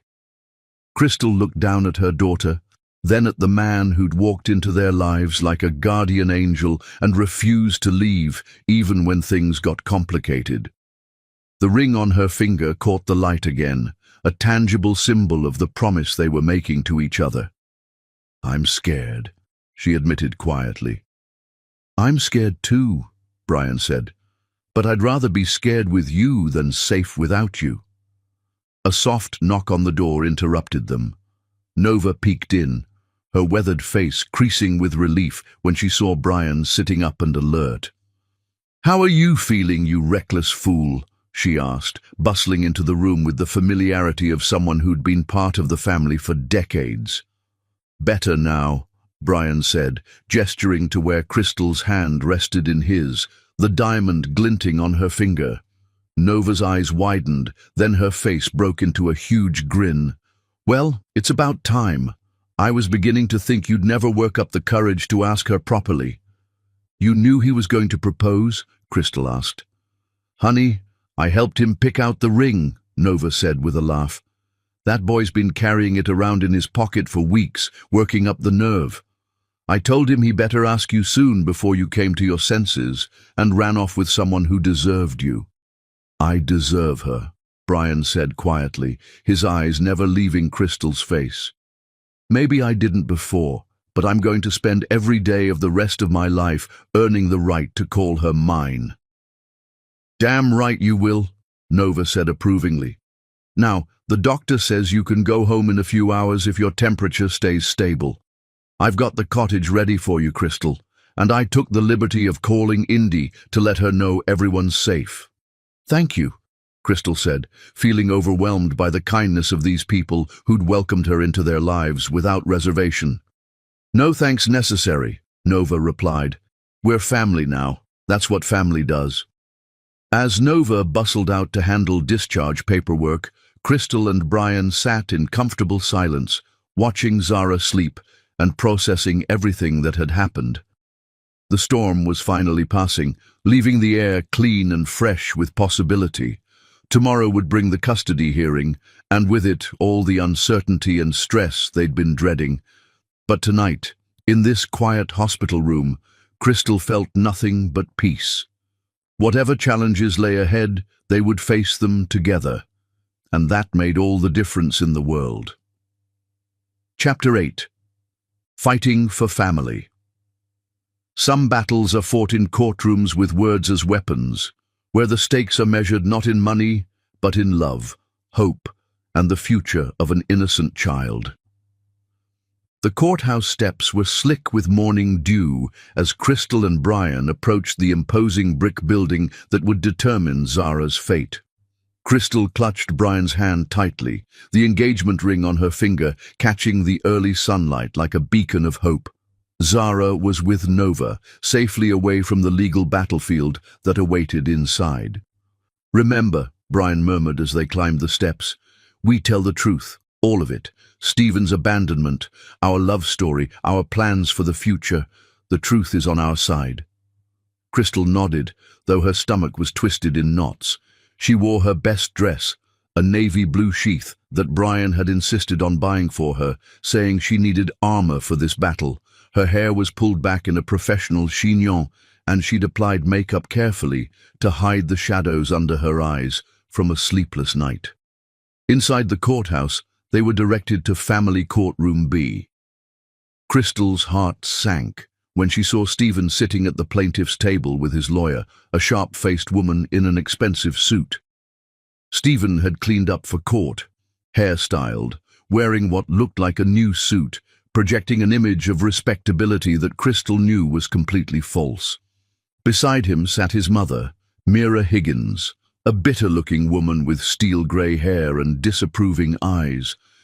She looked at Crystal with unconcealed disdain, as if she were something unpleasant she'd found on the bottom of her shoe. Brian's legal team was already seated at the defendant's table, 3 lawyers who looked competent and determined. The lead attorney, Sarah Martinez, was a woman in her 50s with kind eyes and a reputation for fighting hard for her clients. "How are you feeling?" Sarah asked quietly as Crystal and Brian took their seats. "Terrified," Crystal admitted. "Good," Sarah said with a slight smile. "It means you understand what's at stake. But remember, Stephen has to prove you're an unfit mother. All we have to do is show that you're not. And from what I've seen, that won't be difficult." The bailiff called for all to rise as Judge Patricia Henley entered the courtroom. She was a woman in her 60s with silver hair and an expression that gave nothing away. Crystal had researched her extensively. Judge Henley had a reputation for being fair but tough, with little patience for games or theatrics. "Be seated," Judge Henley said, settling behind her bench. "We're here today for an emergency custody hearing in the matter of Higgins versus Freeman. I've reviewed the preliminary filings, and I have to say this is an unusual case." Stephen's lawyer stood immediately. "Your Honor, my client is seeking emergency custody of his daughter based on the mother's clearly inappropriate living situation and moral choices that create an unstable environment for the child." "And what exactly constitutes an inappropriate living situation, Ms. Walsh?" Judge Henley asked, her tone neutral. "The respondent is currently living in an unmarried cohabitation arrangement with a man she's known for less than 3 months, Your Honor. She moved directly from her marital home into his residence, creating questions about her judgment and priorities." Crystal felt her cheeks burn with embarrassment, but Sarah Martinez stood calmly. "Your Honor, if I may clarify the timeline and circumstances." "Please do, Ms. Martinez." "Mr. Higgins abandoned Ms. Freeman during active labor," Sarah said, her voice carrying clearly through the courtroom. "He left the hospital while she was giving birth to their child and never returned. He emptied their joint bank account and disappeared for 2 months, leaving a new mother with no financial support and no communication." Judge Henley's eyebrows rose slightly. "Is this accurate, Ms. Walsh?" Stephen's lawyer looked uncomfortable. "Your Honor, my client admits he made mistakes. He was overwhelmed by the birth experience and needed time to process." "He needed time to process," Judge Henley repeated flatly, while his wife was alone with a newborn baby and no money. "Mr. Higgins has since recognized his errors and is prepared to take full responsibility." "Ms. Martinez," Judge Henley interrupted, "please continue with your timeline." "Thank you, Your Honor. Ms. Freeman was forced to seek emergency assistance. Mr. Lockhart, who had helped during the birth when Mr. Higgins abandoned her, offered her employment and housing. Their relationship developed naturally over time as they worked together, and he helped care for the child Mr. Higgins had abandoned." "I see. And Mr. Lockhart is present today?" Brian stood. "Yes, Your Honor." Judge Henley studied him for a long moment. "Mr. Lockhart, you're aware this is a custody hearing for a child who isn't biologically yours?" "Yes, Your Honor. But with respect, Zara feels like my daughter. I've been present for every milestone Mr. Higgins missed. First smile, first laugh, first solid food. I love that little girl as if she were my own." "And Ms. Freeman? How do you characterize your relationship with her?" Brian's voice was steady and sure. "I love her, Your Honor. We're engaged to be married. We want to build a family together and give Zara the stable, loving home she deserves." A murmur went through the courtroom at the engagement announcement. Crystal saw Stephen's face darken with anger. "When did this engagement occur?" Judge Henley asked.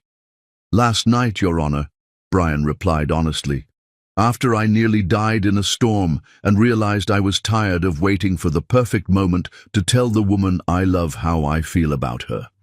Stephen's lawyer shot to her feet. "Your Honor, this engagement is clearly a manipulation designed to influence these proceedings." "Objection," Sarah Martinez said calmly. "Speculation and argumentative." "Sustained," Judge Henley said. "Ms. Walsh, if you have evidence of manipulation, present it. Otherwise, move on." The morning proceeded with testimony from both sides. Stephen took the stand and painted himself as a reformed man, ready to take responsibility for his daughter. He claimed Crystal had moved on too quickly, that her judgment was compromised by her relationship with Brian. "I made mistakes," Stephen said, looking directly at the judge. "I was young and scared, and I handled things badly. But I'm ready now to be the father Zara needs. I can provide stability, a traditional family structure, without the complications of my ex-wife's current situation. Under cross-examination, Sarah Martinez was ruthless but professional. Mr. Higgins, you testified that you were scared during the birth. What specifically frightened you? The blood, the chaos, the possibility something could go wrong. But nothing did go wrong, correct? The birth proceeded normally. Well, yes, but... And rather than staying to support your wife, you left the hospital entirely. I needed air. For 2 months. Stephen's face reddened. I needed time to think. While your wife struggled alone with a newborn and no money. I wasn't thinking clearly. Clearly enough to empty the bank account on your way out of town. Stephen's lawyer objected. But the damage was done. Stephen looked petulant and selfish on the stand, his excuses thin and unconvincing.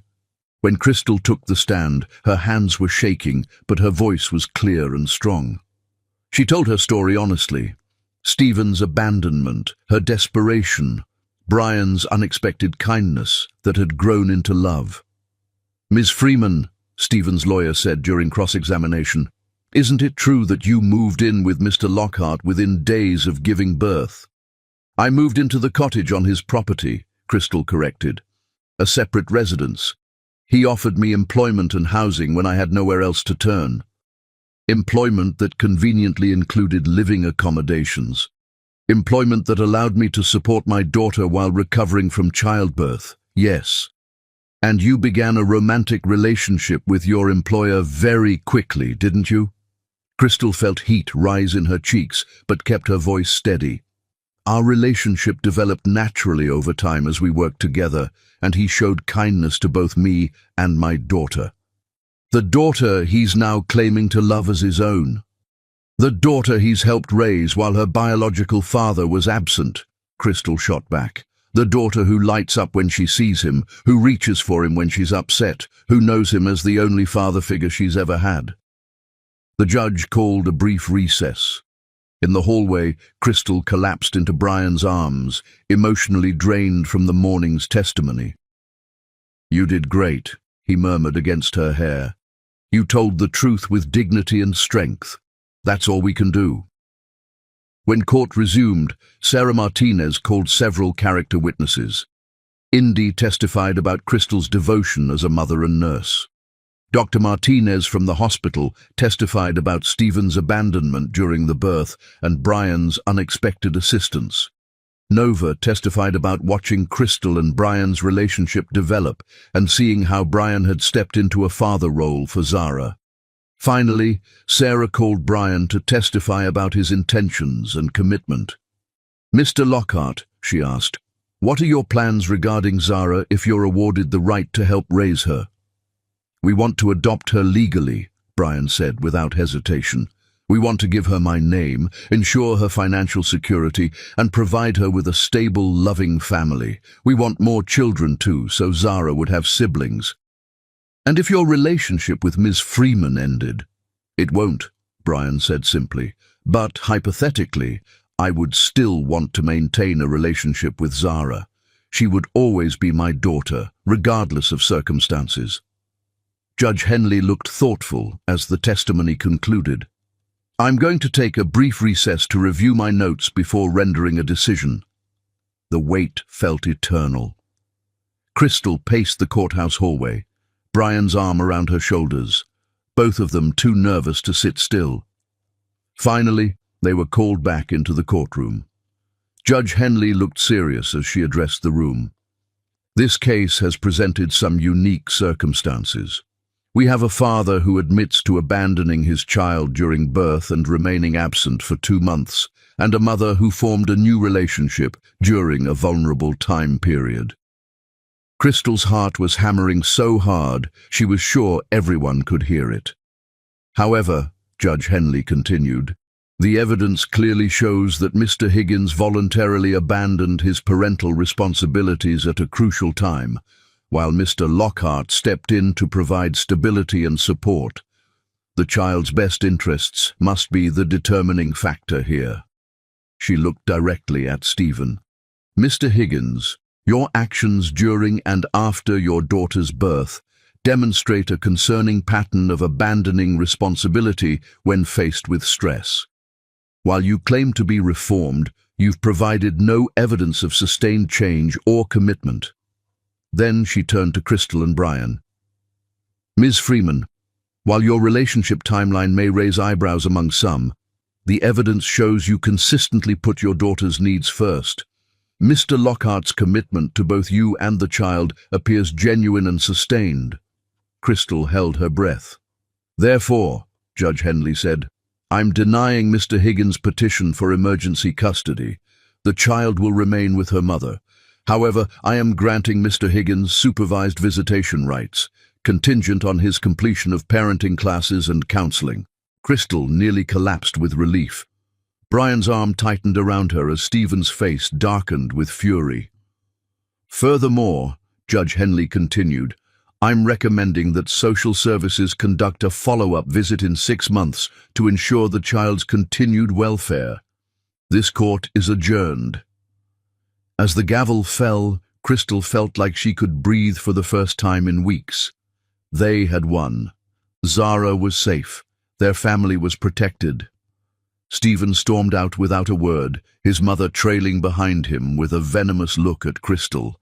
But Crystal didn't care. She was too busy being crushed in Brian's embrace, tears of relief streaming down her face. We did it, she whispered against his chest. We actually did it. We're a family, Brian said, his voice thick with emotion. Legally, officially, completely, nothing can separate us now. And as they walked out of the courthouse together, hand in hand, Crystal knew he was right. They had fought for their love and won. The future stretched ahead of them, bright with possibility. Chapter 9. The Price of Love. Victory tastes sweet until you realize the war isn't over, and sometimes the hardest battle is the one you fight against your own fears. 6 months had passed since the custody hearing, and Crystal should have been happier than she'd ever been in her life. The social services visit had gone perfectly. Zara was thriving, clearly bonded to both Crystal and Brian, and living in a stable, loving environment. Stephen's supervised visits had been sporadic at best. He'd completed only half his required parenting classes before disappearing again, this time apparently for good. Crystal and Brian were planning their wedding for the spring, a small ceremony in the garden overlooking the harbour. Zara was crawling now, pulling herself up on furniture, and had taken to calling Brian Dada, much to his delight and Crystal's amazement. Their life together was everything she'd dreamed of and more, so why did she feel like she was holding her breath, waiting for something terrible to happen?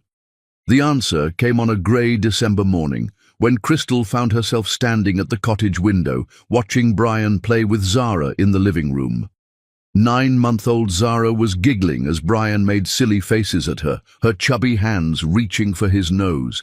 The sight should have filled Crystal with joy, but instead she felt a familiar tightness in her chest.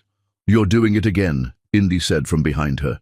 Crystal's friend had stopped by for their weekly coffee, a tradition that had helped keep Crystal grounded through all the chaos of the past year. Doing what? Crystal asked, though she knew exactly what Indy meant. Pulling away, creating distance. I can see it in your eyes, honey. You're getting scared again. Crystal sighed and turned away from the window. I'm not scared, I'm just realistic. Realistic about what? About how long this can last. About whether I really deserve all this happiness. About whether I'm enough for him. Indy set down her coffee cup with more force than necessary. Crystal Freeman, you are the most stubborn woman I've ever met. You've got a man who loves you desperately, a daughter who adores you both, a beautiful home, and a bright future ahead of you. What more do you need to convince you that you deserve this? It's too good to be true, Crystal said quietly. Things like this don't happen to people like me. I keep waiting for the other shoe to drop, for Brian to realize he could do better, for something to go wrong. And what if nothing goes wrong? What if this is just your life now? What if you're allowed to be happy? Crystal didn't answer because she honestly didn't know. She'd been poor, abandoned, looked down on for so long that accepting love and security felt almost foreign. Part of her kept expecting to wake up and find it had all been a dream. "I think I need some space," Crystal said suddenly. "Some time to think, to figure out if I'm really ready for all this." Indy stared at her in disbelief. "Space? Crystal, you're engaged to be married in 4 months. You're planning a life together. This isn't the time for space." "Maybe that's the problem," Crystal said, her voice barely above a whisper. "Maybe I rushed into this because I was grateful, because I needed rescuing, not because I was truly ready for forever." "Do you love him?" "Of course I love him." "Does he love you?" "Yes, but does he treat you well, respect you, make you feel valued and cherished?" "Yes, but that's not the point." "That's exactly the point." Indy's voice rose, causing Brian to look over from where he was playing with Zara. "You're sabotaging your own happiness because you think you don't deserve it. And you know what? If you keep this up, you're going to lose the best thing that ever happened to you." Crystal saw Brian approaching, Zara in his arms, his expression concerned. "Everything okay over here? You two sound pretty intense." "Everything's fine," Crystal said quickly, but Brian's intuitive gaze told her he wasn't buying it. "Crystal?" he asked gently. "What's wrong?" Looking into his grey eyes, seeing the love and worry there, Crystal felt her resolve crumble. I think maybe we should postpone the wedding." The words hung in the air like a bomb blast. Brian went very still, and even Zara seemed to sense the tension, her happy babbling quieting. "Postpone it?" Brian asked carefully. "Why?" "I just think we might be moving too fast. We've only known each other for 8 months, and so much has happened. The custody battle, almost losing you in the storm, all the stress. Maybe we should take some time to make sure this is really what we both want." Brian was quiet for a long moment, his face unreadable. Then he handed Zara to Indy, who took the baby with obvious reluctance. "I think Indy and Zara should go for a walk while we talk," he said quietly. Indy shot Crystal a look that clearly said, "You're making a huge mistake," but she gathered Zara's things and left without argument. Once they were alone, Brian turned to face Crystal fully. "What's this really about?" "I told you." "No. You told me what you think I want to hear. Now tell me the truth. Are you having second thoughts about marrying me?" Crystal sank into one of the kitchen chairs, suddenly exhausted. "I don't know. Maybe. I just keep feeling like I'm living someone else's life. Like I'm playing house in a fairy tale that's going to end any minute." Brian sat across from her, his expression serious but patient. "Crystal, do you remember what you told me the night I almost died in the storm? I told you a lot of things that night. You told me you didn't care what anyone thought anymore. You said you just wanted me to come home. You said you were done being afraid." Crystal felt tears prick her eyes. "Maybe I spoke too soon. Or maybe you meant every word, and fear is trying to talk you out of the best decision you ever made." He reached across the table and took her hands in his. "Crystal, I need you to really listen to me. I love you. Not because you need rescuing, not because I feel sorry for you, not because you're convenient or grateful. I love you because you're brave and strong and beautiful inside and out. I love the way you put Zara first in everything. I love how you organize my chaos and make my house feel like a home. I love that you challenge me to be better than I was. But what if—" "No what ifs," Brian said firmly. "I learned that lesson in the storm, remember? What if the sky falls? What if the ocean boils? What if aliens invade?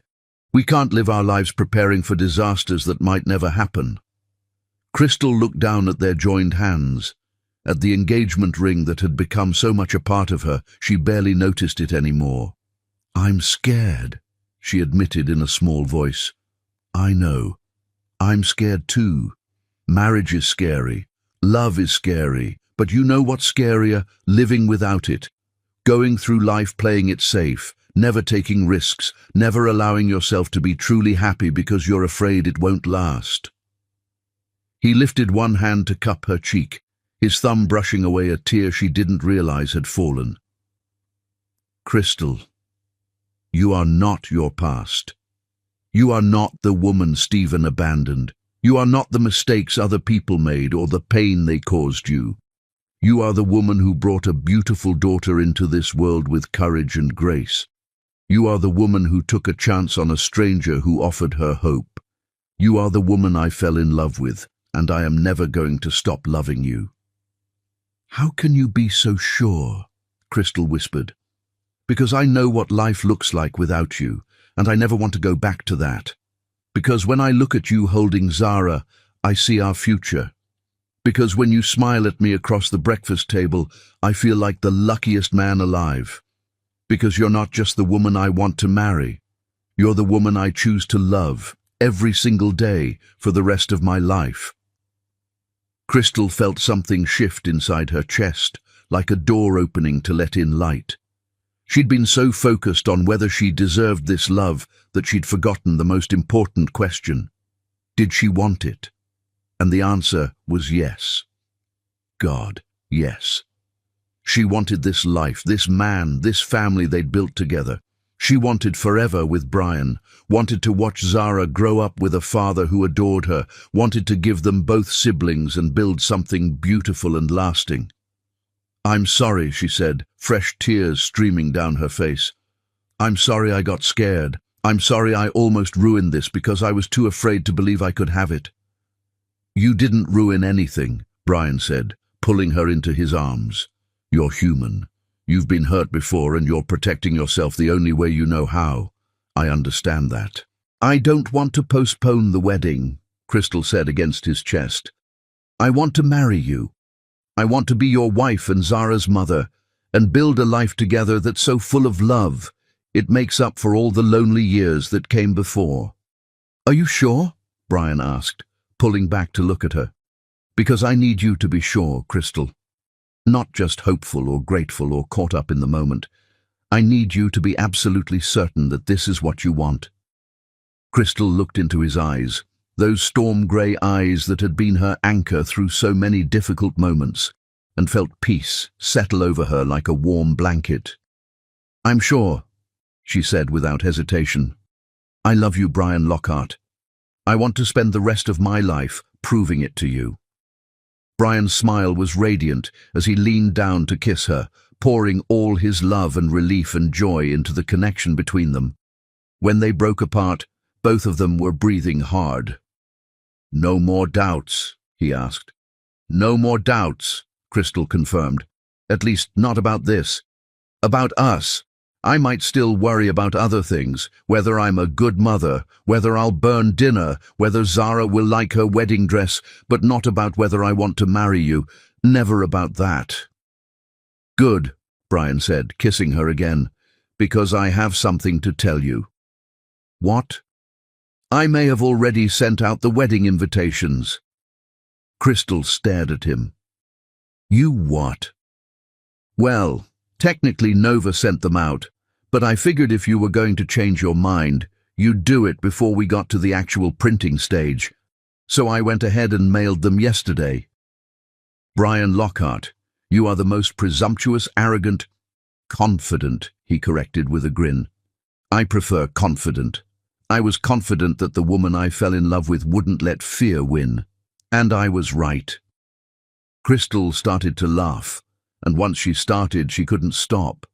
Here she'd been agonizing over whether to postpone their wedding, and he'd already sent out invitations. It was so perfectly Brian, practical, optimistic, and absolutely certain of their love. I love you, she said, when she finally caught her breath. Even when you make major decisions without consulting me.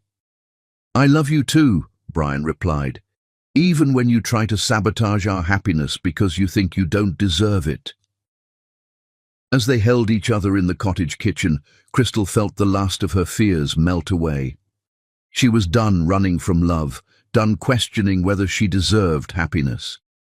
She was ready to claim the life they'd built together, ready to walk down the aisle and promise Brian forever, ready to be the wife and mother and woman she was meant to be. The wedding was 4 months away, and Crystal couldn't wait. Chapter 10. Love's Perfect Storm. Sometimes the most beautiful moments come when all the storms have passed, and you realize that love isn't just about surviving the darkness. It's about choosing to dance in the light. The lighthouse stood like a sentinel against the April sky, its white walls gleaming in the late afternoon sun. Crystal had transformed the historic structure into something magical. Fairy lights twinkled from every window, white roses cascaded down the curved walls, and the golden light seemed to bless everything it touched. It was exactly 1 year since the storm that nearly claimed Brian, and she couldn't imagine a more perfect place to become his wife. "You're glowing," Sage whispered, adjusting Crystal's dress one final time. The ivory silk flowed like water, with delicate lace sleeves that caught the lighthouse beam. Tiny white flowers crowned her dark hair, and the diamond ring sparkled like captured starlight. "I can't stop smiling," Crystal admitted, her reflection radiant with joy. Indy appeared with Zara, who looked like a tiny angel in her white dress and flower crown. "That man downstairs is about to wear a hole in the dock from pacing. I think he's more nervous than you are." Crystal moved to the lighthouse window. Below, guests filled the garden, their chosen family of 50 souls who'd supported them through every storm. And there, by the harbour's edge, stood Brian in his charcoal suit, hands running through his dark hair, looking devastatingly handsome and utterly terrified. "He's afraid I'll change my mind," Crystal said softly. "Will you?" Sage teased. "Never. This is my forever." A gentle knock interrupted them. Dr. Martinez peeked in, smiling. "The groom sent me. He needs confirmation you're still planning to marry him." "Tell him," Crystal said, voice strong and certain, "that I've been ready since the moment he said I was his." The spiral staircase seemed to glow as they descended, Crystal's dress whispering against ancient stone. At the bottom, Nova waited with tears sparkling in her eyes. "Ready, my dear?" Crystal nodded, and the lighthouse door opened. The garden had become an enchanted realm. Rose petals carpeted the path, fairy lights danced between trees, and an archway of white blooms framed the altar where Brian waited. The string quartet's melody floated on the harbour breeze like a prayer. Every head turned, but Crystal saw only Brian. He stood frozen, storm-grey eyes wide with wonder as if seeing a miracle. When their gazes met, his face transformed with such raw love that several guests gasped audibly. His lips moved silently. Beautiful. Crystal began her walk toward forever. Each step felt sacred, each breath a promise. Halfway down the aisle, Zara reached for her with a delighted "Mama!" and the guests chuckled as Crystal paused to kiss her daughter's cheek. At the altar, Brian stepped forward, hands trembling as he took hers. "Hi," he whispered, voice thick with emotion. "Hi," she replied, unable to contain her radiant smile. "I was terrified you'd realize you could do better." "Impossible," Crystal said firmly. "You're my choice. Today, tomorrow, always." The minister's voice carried over the harbour breeze. "We gather today to witness something rare, a love that has weathered every storm and emerged stronger. Brian and Crystal have chosen to write their own vows." Brian's hands shook as he unfolded his paper, then he looked up and let it flutter away in the breeze. "I don't need notes for this." He took her hands, his voice carrying to every corner of the garden. "Crystal, a year ago I walked into a hospital room and found my entire world. You were bringing life into existence with such fierce courage that I knew instantly this woman could teach me how to truly live." Tears slipped down Crystal's cheeks as he continued. "When I said you were mine that night, I thought I was protecting you. I had no idea you were saving me. You've shown me that love isn't just about the beautiful moments. It's about choosing each other when things fall apart, fighting for each other when the world says we don't belong. His voice cracked with emotion. I promise to love you through every storm that comes. I promise to be your safe harbor when you need shelter, your lighthouse when you lose your way.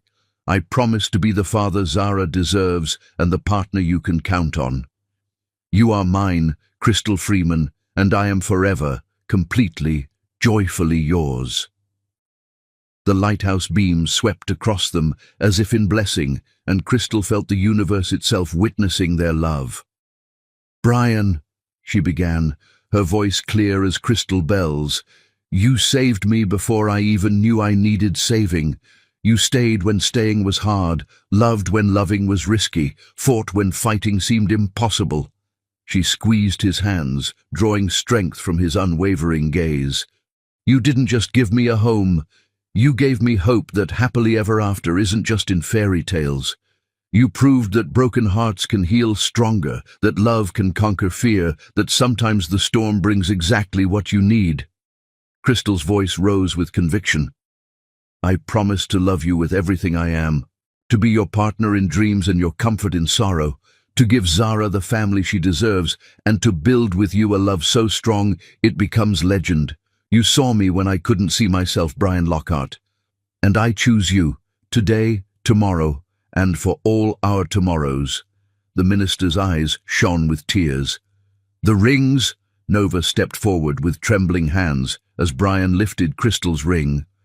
With this ring, he said, sliding it home, I claim you as mine forever. Crystal took his ring, her hands steady now.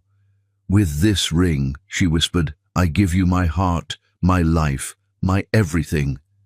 The minister raised his arms to heaven. By the power of love that has brought you together and the faith that will keep you strong, I pronounce you husband and wife. He grinned at Brian. Now kiss your bride before she changes her mind. Brian cupped Crystal's face with infinite tenderness, his thumbs brushing away her tears of joy. Mrs. Lockhart, he breathed. Forever, she whispered back. Their kiss was everything, promise and passion, past and future, storm and sunshine, all wrapped in one perfect moment. The guests erupted in celebration, but Crystal heard only her heart singing Brian's name. When they broke apart, Sage was there with Zara, who clapped her tiny hands in delight. Brian scooped his daughter up, and for one shining moment, the three of them stood bathed in lighthouse gold, a family complete. The reception swirled around them like a beautiful dream, but as the sun set and stars emerged, Crystal and Brian found themselves alone on the lighthouse balcony, Zara sleeping peacefully in Brian's arms. Any regrets, Mrs. Lockhart? He asked softly. Crystal looked out over the harbour where their love story began, then up at the lighthouse beam, sweeping protectively over their new life. Only one, she said with a mysterious smile. Brian's face clouded with concern. What? Crystal rose on her toes, pressing close to whisper in his ear the words that would echo in his heart forever. I regret that I can only marry you once in this lifetime. And as the lighthouse beam embraced them one final time, Brian threw back his head and laughed with pure joy, knowing that some storms destroy everything in their path. But others, the magical ones, bring you exactly the love you were always meant to find. Thanks for listening. I love you. Don't forget to subscribe. See you in the next video. Take care.